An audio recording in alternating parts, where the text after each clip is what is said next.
क्या होता है, हम जब भी हमारी सुबह जब भी नींद खुल जाती है तो ये पता चलता है मैं हूं करके। हर एक को पता चलता है मैं हूं। अब ये क्या हो गया, ये सामान्य ज्ञान हो गया, सामान्य ज्ञान हो गया।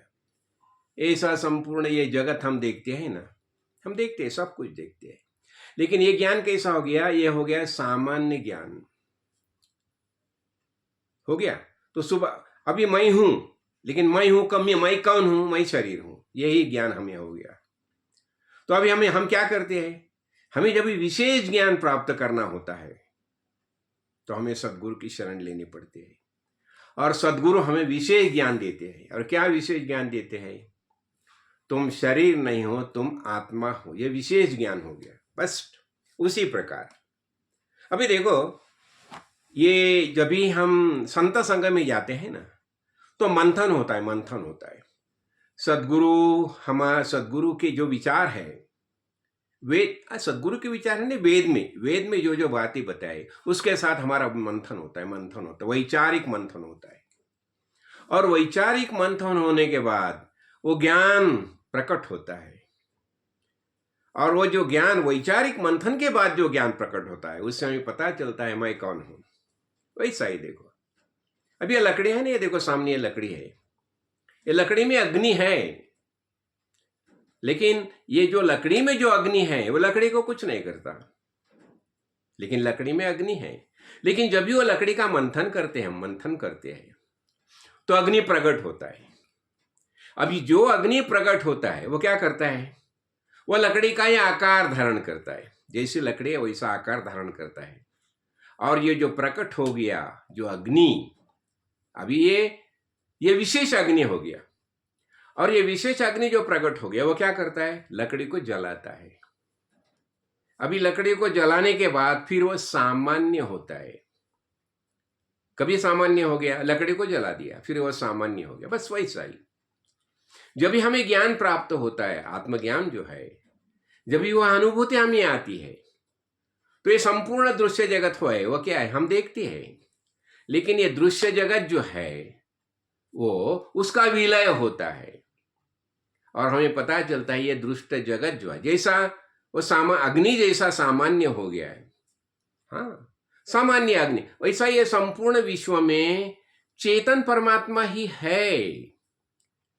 लेकिन जब भी हम सदगुरु के साथ दूसरा मंथन होता है तभी हमें पता चलता है कि ये संपूर्ण विश्व दृश्य जगत जो है, देखो जन्म से हमें सिर्फ आकार ही हम देखते हैं, आकार जो है, सब आकार देखते रहते हैं। ये टेबल है, ये कुर्सी है, ये पौधे है, झाड़ है, पेड़ है, सब है, आकार हम देखते हैं, लेकिन आकार का अधिष्ठान जो है वो हमें नहीं दिखाई देता।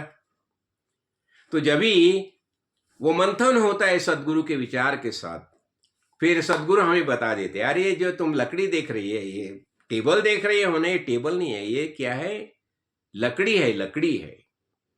फिर लकड़ी के बाद हम क्या करते हैं, लकड़ी का भी हम विलय करते हैं, और उसका अणु, परमाणु और स्पेस है, ये ज्ञान हो गया। देखो अब ये सूरज किरण तो है, सूरज किरण के हमेशा आती है, हम देखते हैं सूरज किरण, ये सामान्य सूरज किरण है, लेकिन सामान्य सूरज किरण में अग्नि है। लेकिन वो सामान्य सूरज किरण में जो अग्नि है वो कागज को जला सकता है क्या, नहीं। लेकिन जब भी हम भिंग से वो कागज के ऊपर डालते हो तो क्या होता है, फिर कागज जल जाता है। यानी क्या हो गया, वो सामान्य अग्नि जो है, सामान्य किरण जो है, वो किरण में विशेष, उसका विशेष जो है भाग, विशेष अग्नि जो है वो प्रकट हो गया, और विशेष अग्नि प्रकट होने के बाद वो कागज जो है जल गया, और जलने के बाद फिर वो सामान्य हो गया। ऐसा ही होता है। देखो और एक बात, सदगुरु के मुख से जब हम अनुग्रह लेते हैं वो क्या होता है, वो मंत्र जो है ना परावाणी से आता है, परावाणी से आता है, यानी उसमें विशेष एनर्जी रहती है।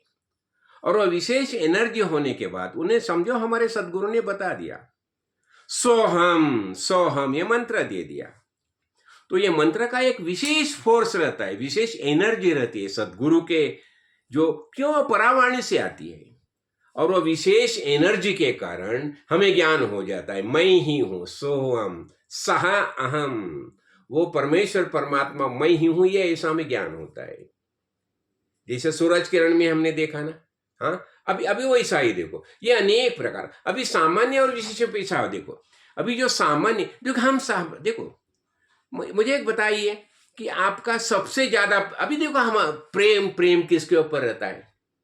अभी देखो हमारी बेटी आ गई, हमारा नातू आ गया, तो आ गया, बहुत दिन समझो गांव से आ गया तो उसके बारे में हमें प्रेम निर्माण हो गया, प्रेम निर्माण हो गया, वो आ गया करके प्रेम निर्माण हो गया। अभी वो चला जाता है, लेकिन क्या हो गया, जब भी वो आ गया तो उसके माध्यम से हमने प्रेम अनुभव किया। हाँ, तो अभी देखो जो जो आता है वो चला जाता है, लेकिन हम खुद जो है ना, मुझे बताइए सबसे ज्यादा प्रेम हमने हमारा किसके ऊपर रहता है? खुद के ऊपर रहता है, खुद के ऊपर रहता है। लेकिन उसका अनुमान हमें होता है कभी? कभी नहीं होता। यही है, ये क्यों? ये सामान्य सामान्य तौर पर वह है। और इसलिए याज्ञवल्क्य भी बताते हैं ना मैत्रेय को, आत्मार्थे ही पर प्रेमा नैव चान्यार्थे आत्मनि तस्माद आत्मा परानंद पर प्रेमास्पदयता। सबसे ज्यादा प्यार किसके ऊपर रहता है? खुद के ऊपर, खुद के ऊपर। और याज्ञवल्क्य बताते, मैं तुम सबसे प्यार करता हूं, क्यों? मुझे अच्छा लगता है, मुझे अच्छा लगता है, मैं आप सबसे प्यार करता हूं। यानी आत्मार्थ ही पर प्रेमा, तो इन्हें सबसे ज्यादा प्रेम करने लायक कौन है? आत्मा, वही चिन्मय परमेश्वर परमात्मा है। वही ऐसा है कि सबसे ज्यादा उसके ऊपर ही प्यार किया जाता है।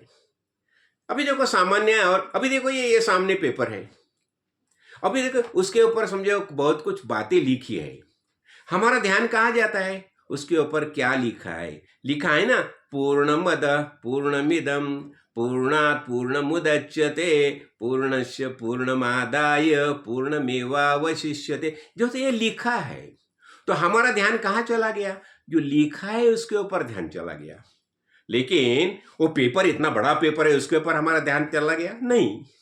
यानी क्या होता है, जो विशेष है उसके ऊपर हमारा ध्यान जाता है, सामान्य है उसके ऊपर हमारा कभी ध्यान नहीं जाता। तो ये सामान्य जो है वही चेतन परमात्मा है। ये संपूर्ण, देखो हम ये दृश्य जगत देखते हैं, लेकिन ये दृश्य जगत का अधिष्ठान है वह हम नहीं देखते। यानी क्या होता है, सामान्य जो विशेष है उसके ऊपर हमारा ख्याल जाता है, लेकिन सामान्य है उसके ऊपर हमारा ख्याल नहीं जाता। लेकिन इसलिए सद्गुरु क्या करते हैं? सद्गुरु हमारा ख्याल सामान्य के ऊपर नहीं है ना, ये सामान्य जो है उसे ही वह हमारा ये करते हैं, उद्धृत करते हैं, और विशेष रूप से उसका हमारा ज्ञान हो जाता है। तो इसलिए क्या होता है, इसलिए सामान्य, अभी अभी लकड़ी में देखा ना, ये लकड़ी में अग्नि है, लेकिन वो अग्नि से लकड़ी को कुछ होता है? लेकिन हम जब भी मंथन करने के बाद जो प्रज्वलित होता है तो वो लकड़ी को जलाता है, और लकड़ी को जलाने के बाद फिर वो सामान्य होता है। यही विशेष बात है। तो हमें क्या करना चाहिए? हमें विशेष जानना है, विशेष जानना है। तो देखो ये संत महानुभाव क्या करते हैं? देखो वो जब भी उस स्थिति में जाते हैं, वो स्थिति में जब भी जाते हैं तो उन्होंने क्या किया? उन्हें ज्ञान हो गया, ये संपूर्ण दृश्य जगत है उसका विलय किया उन्होंने, और वो दृश्य जगत का विलय करने के बाद हमारे अंदर वो सामान्य स्थिति में रहते हैं। देखो हमने महाराज को देखा ना, काड़ी सिद्धेश्वर महाराज कितने साल हमारे साथ थे, लेकिन वो कभी बताते, उनके बारे में कभी पता चलता था हमें वो क्या है कैसे है करके? कभी नहीं पता चलता था। क्यों? हमारे बीच में रहते समय वो सामान्य रहते थे, सामान्य तरीके से रहते हैं। तो इसलिए हमें क्या करना चाहिए? हमें मंथन करना, वैचारिक मंथन होना आवश्यक है। और ये जब भी वैचारिक मंथन होता है, और उसके लिए श्रवण मनन निधिध्यास ये होना ही चाहिए, निधिध्यास होना चाहिए। देखो हमें सबको ज्ञान हो गया है, मैं आत्मा हूं यह शब्द से ज्ञान हो गया है, लेकिन उसका विशेष जब भी हमें अनुभूति आ जाएगी, वो कैसी आ जाएगी? इसलिए निधिध्यास होना चाहिए। तो हम एक ही करेंगे, जैसा सदगुरु महाराज माउली ने हमें बता दिया। क्या बता दिया? सुबह से काकड़ आरती, फिर दास बोध वाचन, हाँ हो गया, फिर सायंकाल के जो भजन हैं वो सब भजन करना चाहिए, फिर शेजारती करनी चाहिए, और सब ये करने से हमारा निधिध्यास बढ़ जाता है और हमारा दृढ़ निश्चय होता है। क्या हमें विशेष प्रकार की अनुभूति आती है। अभी देखो, एक बुलेट है, बुलेट ऐसे ही मारेगी तो कुछ हो जाएगा, लेकिन जब भी वो बुलेट बंदूक राइफल के अंदर डाल के शूट करेगी तो क्या हो जाएगा? हाँ बेड़ा तो हो जाएगा ना। तो क्या होता है, इसलिए विशेष जो है यही हमें संत संग में आके, सदगुरु के सानिध्य में आके सीखना चाहिए, और यही हमारे नरदेह की सबसे बड़ी उपलब्धि हो जाएगी। राजा धीराज सद्गुरुनाथ श्री काड़ सिद्धेश्वर महाराज की जय।